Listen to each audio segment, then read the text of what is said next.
Con cinta. Veremos alineación a simple vista, la medición directa de distancias y la medición indirecta de distancias vamos a ver más adelante cuando ya introduzcamos la estación total. Vamos a comenzar viendo alineaciones a simple vista y para poder comprender este tema tenemos que conocer qué es un jalón o los jalones, que son un instrumento muy frecuente en topografía. Los jalones son unas varas como la que están viendo en la imagen de 1,5 metros, 2 metros de altura, que se van intersectando franjas blancas y rojas. Esto es para que se puedan ver desde muy lejos, desde muy largas distancias podemos reconocer estos colores que resaltan generalmente con el fondo del paisaje. Y en la parte inferior van a notar que tiene como unas en forma de punta. Esto lo que permite es para clavar en el piso. Nosotros clavamos en la tierra y el jalón queda de manera vertical. Cuando trabajamos con alineaciones a simple vista es porque tenemos un jalón o queremos, por ejemplo, medir una distancia entre un punto A y un punto B. Colocamos en cada una de estos dos extremos un jalón de manera vertical. Esta verticalidad se logra con un índice esférico. Y en el centro, por ejemplo, en este caso, una distancia muy larga y queremos subdividir esta gran distancia, queremos alinear entre el jalón del punto A y el jalón del punto B, un jalón en el punto C. Entonces, vamos a localizar un operador detrás del jalón A y un ayudante se va a localizar en el punto B y vamos a hacer ciertas indicaciones para poder posicionar adecuadamente este jalón. Entonces, lo primero que necesitamos son dos jalones, uno en un punto A, otro en un punto B, y tenemos que garantizar que estos jalones estén de manera vertical. Entonces, el ayudante se va a colocar detrás del primero de los jalones y va a alinear los siguientes jalones. ¿Cómo se realiza esta alineación? Hay una serie de convenciones en topografía que si yo quiero que primero se mueva hacia la derecha, voy a extender mi mano hacia la derecha. Si quiero que se mueva hacia la izquierda, voy a extender mi mano hacia la izquierda. Entonces el ayudante va a ir viendo estas indicaciones que voy haciendo y va a ir pudiendo localizarse en la línea imaginaria que une los dos jalones previamente establecidos. Cuando quiero corregir elementos de verticalidad, porque han puesto el jalón inclinado, entonces voy a levantar la mano por sobre mi cabeza, un poco hacia la derecha. Esto significa que tienen que corregir la verticalidad hacia la derecha o hacia la izquierda. Una vez que está alineado el jalón y está vertical, voy a hacer una indicación con mis manos por sobre la cabeza para que el ayudante pueda verme y saber que la tarea está finalizada. Actualmente, cuando las distancias son muy grandes, utilizamos radios, pero bueno, en topografía no nos estamos gritando para acá, para allá, sino que usamos las convenciones de las manos a la derecha, a la izquierda, arriba, sobre la cabeza, o que ya hemos terminado cruzamos las manos por sobre la cabeza. Para medir con cinta, aquí les muestro unos ejemplos, un ejemplo de cinta, necesitamos dos requisitos indispensables. El primero es la transitabilidad, es decir, si yo quiero medir una distancia entre un jalón, un punto A y un punto B, tengo que asegurarme que puedo transitar, que tengo visibilidad. ¿Qué me puede impedir la transitabilidad? Un río, un arroyo, una quebrada, esos elementos nos van a estar dificultando y van a obligar que tengamos que recurrir a las mediciones indirectas con estación total. Tipos de cintas, hay muchos tipos de cintas, los más usuales pueden ser de 50 metros, 70 o 100 metros, y lo que siempre tenemos que ver es si eso incluye la agarradera. La agarradera es este comienzo de la cinta, entonces siempre tenemos que estar seguros que la cinta que estamos utilizando, si comienza el cero desde aquí o dónde es exactamente que comienza el cero. El material puede también variar, puede ser de plástico o de metal. Lo que tenemos que tener en cuenta es que las cintas de plástico tienen mayor deformación, se van estirando a medida con su vida útil. Las de metal suelen ser más, no suelen deformarse tanto, a excepción por cambios bruscos de temperatura. Y vamos a diferenciar entre terrenos favorables y terrenos desfavorables. Cuando trabajamos sobre terrenos favorables, tenemos, en terreno favorable significa que es un terreno llano. Vamos a colocar un jalón al comienzo y un jalón al final y vamos a ir midiendo con cintas. La explicación que les voy a dar aquí muy rápidamente es para distancias muy grandes, que antiguamente era muy necesario hacer mediciones de este tipo. Actualmente ya son distancias muy grandes, recurrimos necesariamente a la estación total, pero entonces todo el procedimiento de las fichas y los aros era un sistema más tradicional para poder tener un control cuando se medían distancias muy grandes. ¿Qué es lo que tenemos que tener en cuenta? Aquí hay unos elementos. Lo primero es que antes de medir debemos extender completamente la cinta sobre el terreno. Hay unas cintas que incluso se sacan de su caja, entonces si es posible vamos a quitar de la caja la cinta. El operador va a alinear al ayudante que va a estar con el extremo de la cinta, le va a alinear para que esté exactamente sobre la línea imaginaria. Y la cinta se va a acomodar siempre haciendo un vivoreo. Tanto el ayudante como el operador van a mover hacia arriba y hacia abajo la cinta para que ésta se acomode adecuadamente en el piso. ¿Qué errores se cometen cuando trabajamos con cinta? Bueno, son varios. En topografía siempre constantemente vamos a estar viendo y mencionando cuáles son los errores que cometemos en nuestra medición. Algunos son errores groseros, significa que son errores de equivocación.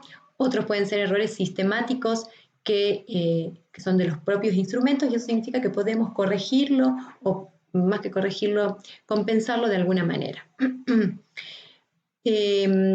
Primero, generalmente medimos en ida y en vuelta, es decir, vamos a medir desde el punto A hacia el B y desde el B hacia el A nuevamente.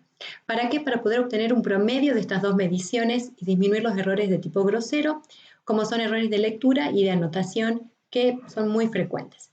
El error de alineación tiene mucha influencia cuando son distancias grandes, es decir, si no he alineado adecuadamente mis mediciones, si son distancias pequeñas, no tiene tanta influencia. El error de agarradera significa que es si comenzaba exactamente en la curvita donde agarramos la cinta o comenzaba un poco más adentro. Para evitar estos errores tenemos que revisar dónde comienza efectivamente cada cinta que vayamos a utilizar. El error de ficha, a veces cuando medimos distancias que no nos alcanza una sola cinta, sino que tenemos que aplicar varias veces nuestra cinta, realmente clavamos una ficha, clavamos un clavo o una estaca, y si el terreno puede ser un poco arenoso, esta se puede llegar a mover.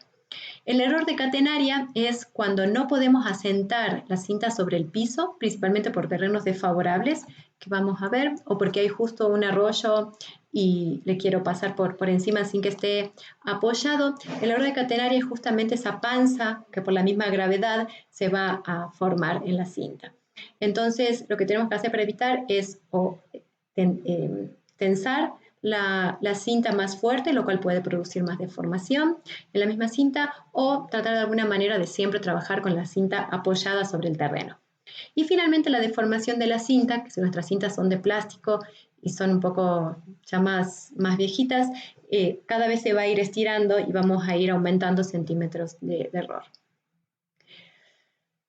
En topografía también vamos a ir siempre calculando los errores de medición. Entonces, aquí vamos a calcular el error relativo de medición, que en general, bueno, un poquito más adelante ya les voy a contar cómo le calculamos, pero por lo general, o sea, por convención, se entiende que en terrenos favorables el error de medición de cinta está alrededor de 1 en 10.000.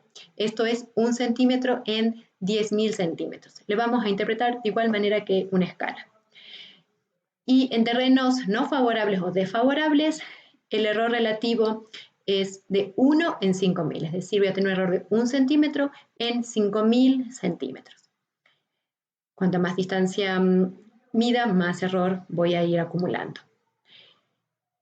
Entonces, las mediciones con distancias son útiles para distancias cortas y para terrenos llanos, porque son donde menos error podemos tener. ¿Cómo calculamos el error relativo para una medición que nosotros hagamos? En este caso vamos a hacer dos mediciones, una en ida, que fueron 333.74 metros, y de regreso 333. En el primer caso 0.76, en el segundo 0.74, y vamos a calcular el promedio. Sumamos los dos, dividimos por 2, y nos da que el promedio del valor más probable es 333.75. Con estas dos distancias, de la ida de la primera medición y la segunda, vamos a calcular la diferencia. Ese delta D es simplemente la diferencia de las dos distancias, que es de 0.02.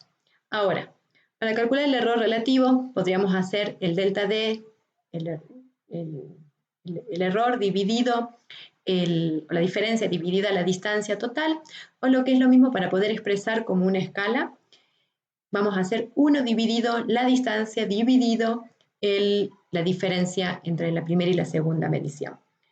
Es decir, que haríamos 1 dividido 333.75 dividido 0.02, lo cual nos da un error relativo de 1 en 17.000. ¿Qué pasa cuando tenemos terrenos no favorables? ¿Qué es lo que suele suceder en el entorno en el que vivimos de Cuenca, del Ecuador y de los Andes? Es que tenemos que hacer una medición por tramos. Es decir, si quiero medir desde este punto de aquí hasta termina la loma, vamos a tener que dividir en tramos de distancias de manera que aquí plantamos un jalón y tenemos que poner la cinta de manera vertical. Aquí no podemos apoyarle sobre el terreno y eso hace que se forme un error de catenarias. Entonces vamos a ir midiendo y vamos a ir acumulando las distancias de cada uno de los tramos. ¿Okay? Siempre vamos a medir aquí la distancia horizontal. ¿Qué es lo que produce esta medición? Es que los errores, como aplicamos muchas más veces la cinta, tenemos error de catenarias y los errores se van acumulando. Finalmente, si bien vamos a ver este tema un poco más adelante, también cuando ya trabajemos con estación total, las distancias que nos interesan a nosotros son siempre las distancias reducidas al horizonte. Las distancias que se reportan en topografía son las reducidas al horizonte. Si yo quiero medir la distancia entre A y B, lo que podría hacer es extender una cinta de A hasta B, pero ahí tendríamos la distancia geométrica, que sería la distancia que también se llama inclinada. Si haría una medición exactamente recorriendo todo este camino, sería la distancia natural, pero la distancia que reportamos en topografía es la proyección sobre el horizonte de los puntos A y B. Para poder pasar de la distancia geométrica a la distancia reducida, necesitamos conocer un ángulo vertical, ¿okay? Que es el ángulo de esta línea que está inclinada respecto del horizontal. Y eso lo vamos a calcular midiendo ángulos verticales con los teodolitos. Por el momento les quiero dejar solo planteado que lo que vamos a medir son distancias A a B. Con esto terminamos esta rápida presentación de medición directa de distancias. Siempre es útil tener en cuenta cuáles son los errores que podemos cometer para poder de esa manera evitarlos o preverlos. Muchas gracias, seguimos con la próxima.